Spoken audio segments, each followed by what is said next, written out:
Separation of variables. Separation of variables can be used for nonlinear first-order differential equations like the ones below. If we take a look at these three forms, you might notice that by rearranging the differential equations, they are all equivalent, as long as we call h of y the reciprocal of f of y. So we will focus on the last one, which is arranged nicely for what we will do next.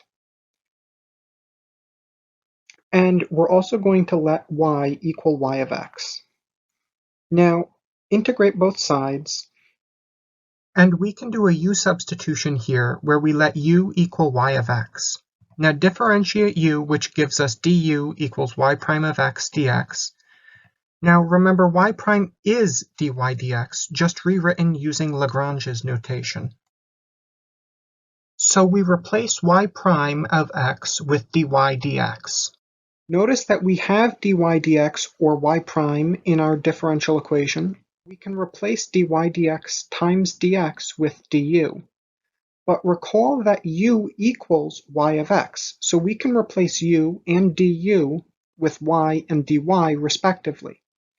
Keep this result in mind as we transition to separating variables in the traditional sense.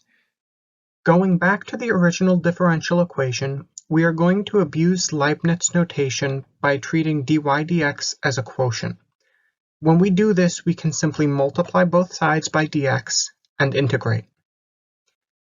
We are left with the same answer as before, which means that separation of variables does indeed work, and rather than formally solving, we can abuse notation to solve the differential equation faster. From here, if we know how to integrate f and g, we can solve for y of x.